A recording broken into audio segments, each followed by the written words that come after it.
business leaders face uncertainty and volatility. Non-humans are entering the workplace, memes control the stock market, and geopolitics is a business concern. Disruption isn't a future concept, it's here.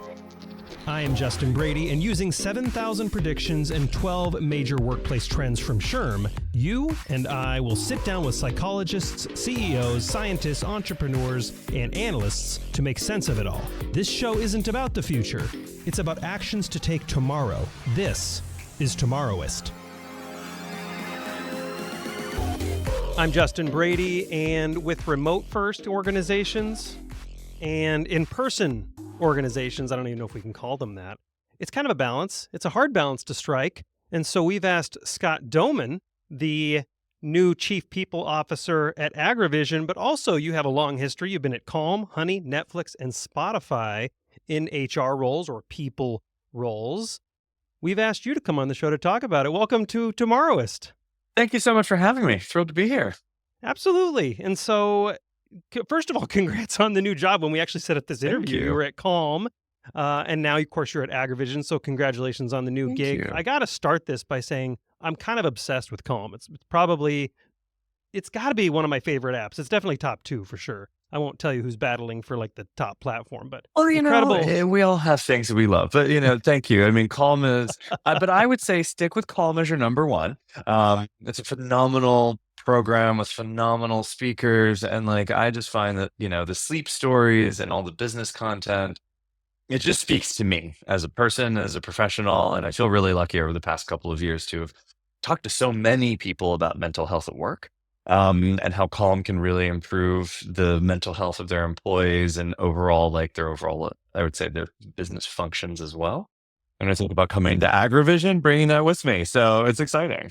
Awesome. So one of the things we wanted to talk to you about is that Calm was a remote first organization. So let's start things off with, how do you do that? How do you balance a remote first organization, but then also an organization that somehow builds effective culture? How do you strike that balance? Yeah, I mean, Calm is a phenomenal organization in terms of the mission orientation, the values. And when I joined at the start of the pandemic, we were really growing in terms of our content offering and our employee base, but none of us knew when we would be leaving the house and going out. And so, this is a credit to the founders of really realizing that, hey, we needed to give our employees a sense of stability during a time where they had a lot of questions. And so going remote first made a lot of sense for us. That I think we were one of the first organizations to use that term of remote first. And for us, it meant, it was August of 20. We decided to go remote first. And because we were doing so much hiring, we realized that what we needed to do was focus on the interview candidate experience because, so many people like yourself encountered us as a consumer before they thought of us as an employer. So we wanted to make sure that we really got through the mission, vision, values of Calm through those initial interactions. Focused on as a remote first company onboarding. So what does it mean to join this new company from your own home and a computer we sent you and things like that? And we didn't want it to be a transactional experience. We wanted you to feel the difference of being at Calm and feel the difference of being somewhere that is so mission driven. And then people managers. We can talk about people managers probably this entire time. But people managers we really saw as a single point of success and failure. But also no one had worked for a long period of time in a remote first environment.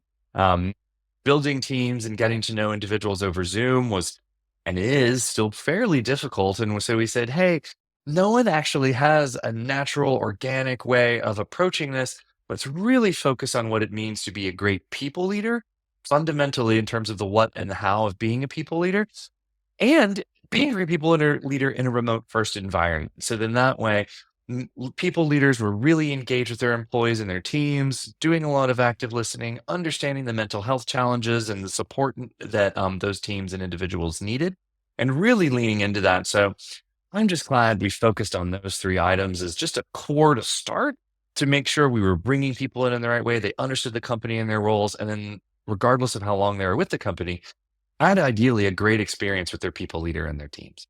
Yeah, so in absence of a workplace and absence of like eye contact and walking by people's desks, you Yeah. just tried to instill stronger values into the individuals that led those teams?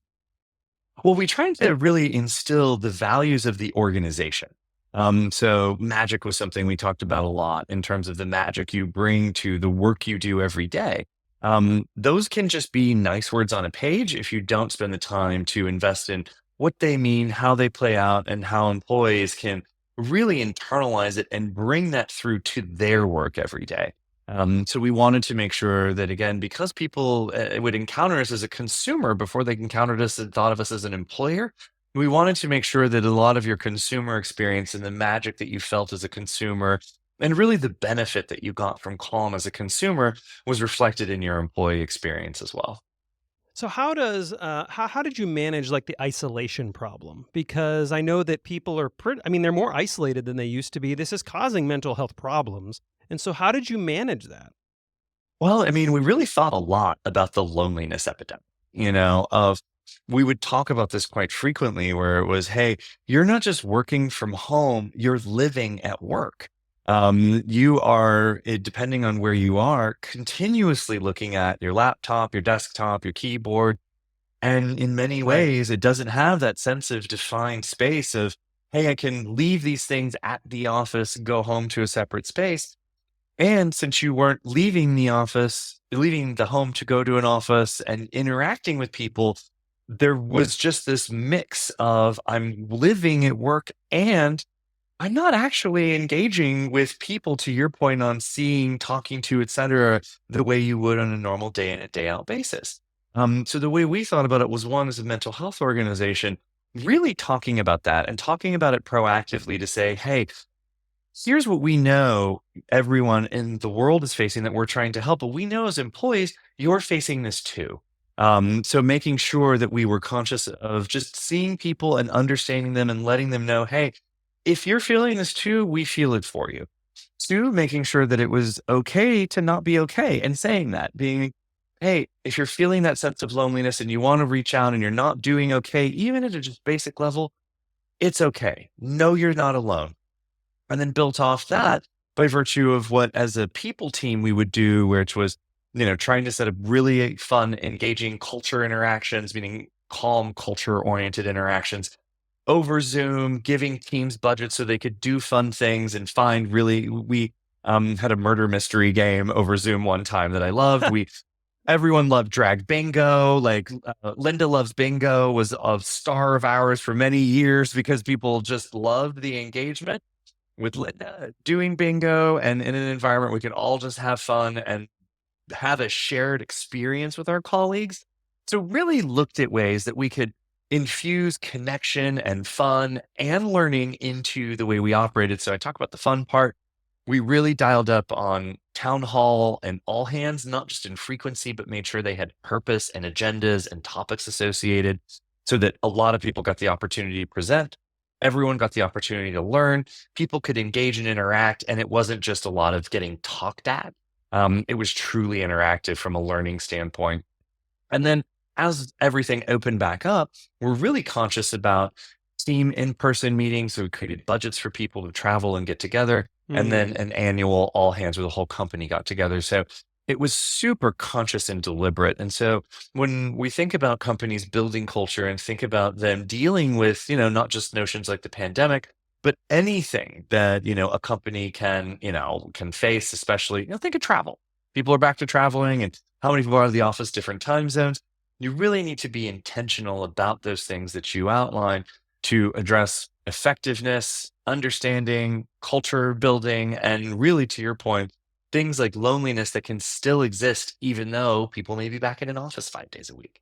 So making managers and teams more mindful of the overall employee experience and the mental health challenges that a lot of people face so that it is a supportive environment, regardless of where you work and regardless of how these topics are discussed. Yeah, it's really vital to create a supportive environment because if people Yeah. are distracted all the time with some issues they're dealing with, they're not going to be a good worker.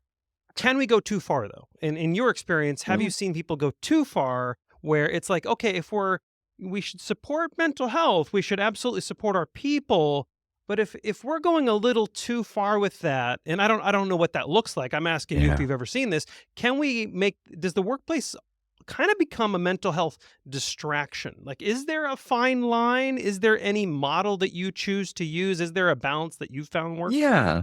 I think of these things as a scale many times. And these are things that when I was at Calm, we would advise people on. And I think about this a lot now at Agrovision as well, where it's truly, you don't want to ignore on one end. And as a manager, a people team, et cetera, ignore someone's mental health challenge and not give them the tools or hope they find it. You don't want to have such a passive notion to it that it almost feels like a lack of support.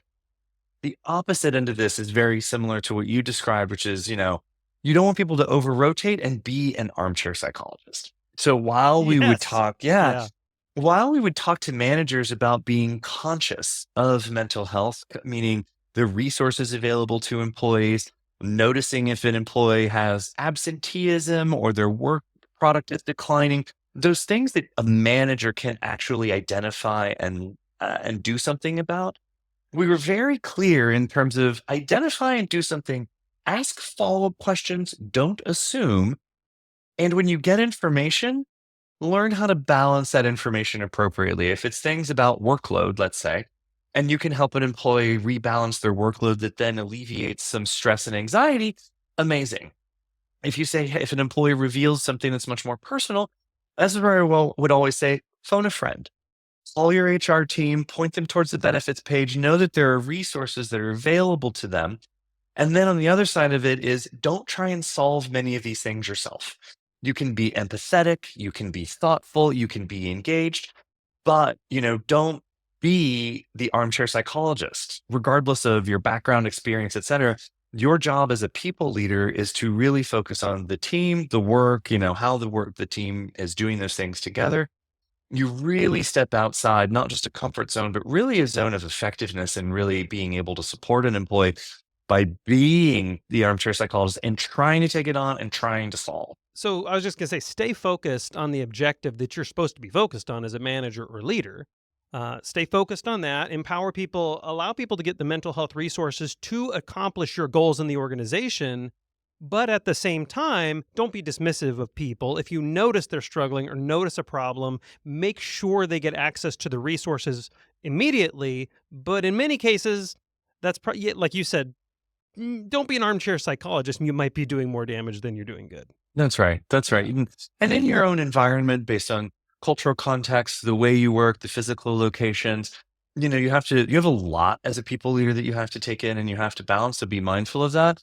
And, don't be afraid to ask for help. I think that's the one thing I always remember is that, like, if someone's trying to think of listening to this podcast, one of your audience members, and gosh, don't be an armchair psychologist, don't, dismiss, ask for help. That's where your HR team is there to do, your people partners, your HR business partners, your total rewards leaders. They're here to help coach and guide you and point you and give you resources that will ultimately be supportive. But don't try and solve it on your own because oftentimes, again, much like being an armchair psychologist, you can actually do more harm than good. Yeah, absolutely. And obviously, we have a lot of this podcast is mostly focused on senior leaders. Well, of course, HR is definitely a part of that role. And so, one of the things you've spoken about, and I want to ask you about, is vulnerability in leadership. I also think this is another one of those balancing acts. Like, I think a little bit of vulnerability is fine to a point, but when some people are a little too, and maybe this is just me, but when some people are a little too vulnerable and almost too oversharing, I kind of take a step back and I'm like, hold up, what's going on here? And I feel like if the leader loses focus of the vision and mission or the organization, you spoke about that earlier. I'm glad you brought that up. That's a Yeah. really important component to organizations that most gloss over. But if Sure. the leader has lost focus on that vision and mission and they're almost going a little too far on the vulnerability spectrum, again, do they kind of Right. lose the confidence of their team? What I found this in a couple of different ways. Like, one, I would say vulnerability or otherwise, foundations of respect are super important. Mm. You don't know what someone's going through. And if you're a leader, someone could be looking up to you, may see you as a trusted resource, and you may not even know how much they look up to you and trust you, which means they may be more vulnerable with you. Go from a place of respect of receiving that person and being able to think and act appropriately to respond because you could be someone that could, point someone in the right direction for the resource they need that's very simple. And the vulnerability that someone gifts you with in many ways. And if you look at like in that way, it can actually be something that's like, oh, I actually, wow, they really look up to me. They trust me. They're entrusting me with this information. I need to respect it and then manage it appropriately. I think that everyone has their own version of what they're comfortable being vulnerable with and not being vulnerable with. As someone, I will just speak personally who isn't particularly vulnerable at work. I have my own personal lines Yeah. that, what I share and don't share. I think it's really good for everyone to know that within and of themselves. And for those of you that are senior leaders or advising senior leaders, I say this with love. As much as we all love the Brene Brown versions of vulnerability and things like that, not everyone can do it, and it's not appropriate for every scenario. So, when you tell someone be vulnerable or accept the vulnerability, it's like one, a lot of people don't have experience with it, may have their own individual comfort levels with it, or may not actually want to or know what to do with it. So if you go from a foundation of respect and think about receiving, you can remove a lot of the things of like, hey, that's too vulnerable, not vulnerable enough. It's like, hey, you shared with me. I appreciate it. Here's how I can, I'm receiving that and helping you find, the resources you're looking for. Yeah. So a part of your job is supporting, creating a supporting environment, but also creating an environment where open communication is acceptable. Sometimes those things are difficult. Like, creating a supportive environment, everybody wants to be supportive. But also, if you create an environment of open communication, sometimes that leads to conflict, obviously. So, how can leaders balance that? How can they make a supportive environment, but also one where people aren't afraid to speak up and aren't afraid to have workplace conflict?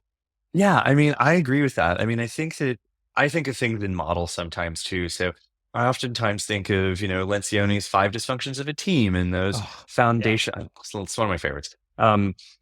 Foundations of trust, which leads you to healthy conflict, which leads you to accountability and focusing on results. Like those are the kinds of things in those frameworks that a lot of leaders I encourage you to use because it can give you it can give you words and shape to the way that you operate and build your own leadership style. I think that, open communication, oftentimes you have to be thoughtful about what it means when you say, oh, we're transparent or we're open. Transparency is not an absolute. So, sure. you do need to make sure that, your teams and employees in a company know what you share and don't share and why you share and don't share certain aspects. I think also when you're looking at things like, for instance, open communication relative to performance, and that's a whole other topic I won't dive into unless you want, clarity of expectations, success factors, et cetera. And again, giving you a foundation with which you can engage and talk to your employees about things. You can be transparent. You can talk about, challenges you're facing in the business or projects you have to complete, problems you have to solve, but giving people the parameters with which, you focus, what you talk about, how you have healthy debate and conflict by virtue of trusting each other and what you have to do in order to trust each other to get to that healthy conflict.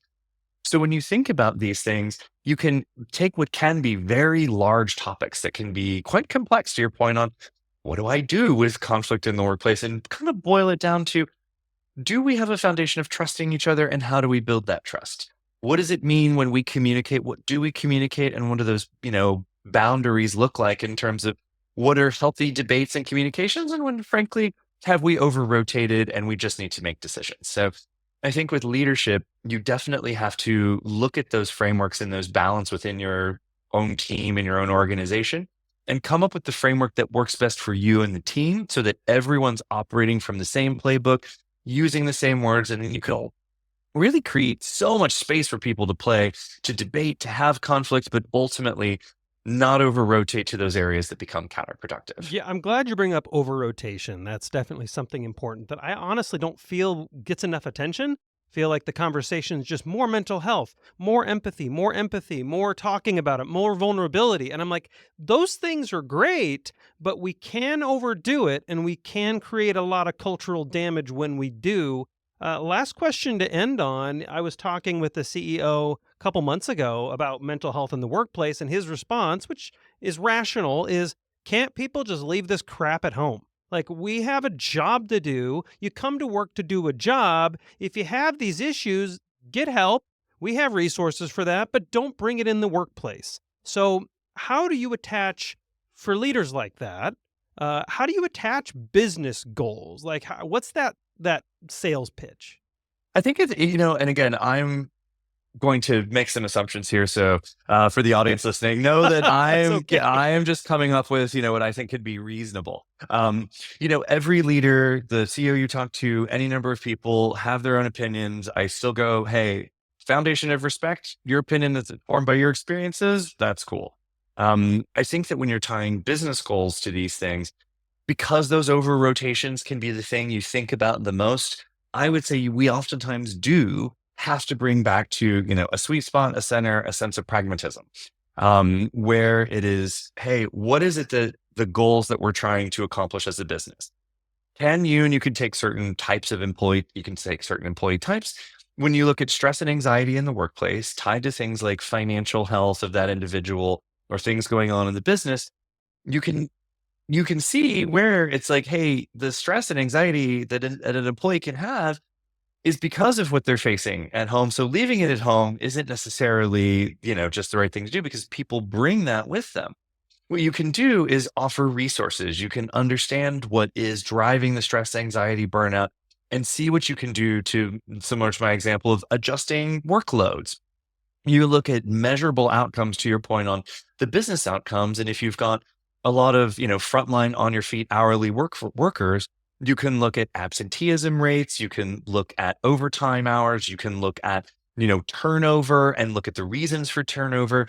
And for instance, if you're investing in mental health resources, those mental health resources ideally will reduce the absenteeism and reduce turnover, reducing your overall cost and expense, which then does speak to your bottom line. So when you think about mental health, you're right. It is easy to talk about it as this kind of fluffy topic that really leads people to a space of, haven't we talked about it enough? Don't we already have your benefits, et cetera? And there's truth in that. But how you direct people to those resources, how you see the value of those resources, and then to the question of how you actually go about making sure there are tied business outcomes to them. Every organization can absolutely do that. And you can find that, which can actually help to normalize the conversation and ultimately get to the place of, it's okay to talk about mental health at work because we talk about it not just as an individual need and what we do to support employees, but as a business driver and something that when we invest in it, we see the return on it relative to the outcomes that you look for and the measures you have as a business. And I'll add to that, don't underestimate the power of some of these free resources. I know that at your previous employer, Calm, there were like workplace packages where people could buy that as a benefit. Scott Domann, Chief People Officer at Agrovision. Congrats on the new role. And of course, Pass with Calm, Honey, Netflix, Spotify. Truly an inspiring career. Thank you so much for coming on Tomorrowist. Thank you so much for having me. It's a pleasure. And I would be glad to come back anytime and talk about any of these topics with you. Before we say goodbye, I encourage you to subscribe to Tomorrowist wherever you get your podcasts. You can find all our episodes at shrm.org/Tomorrowist, and while you're there, sign up for our weekly newsletter. Thanks for listening, and remember, the workplace is changing rapidly. You don't have time to be a futurist. Be a Tomorrowist.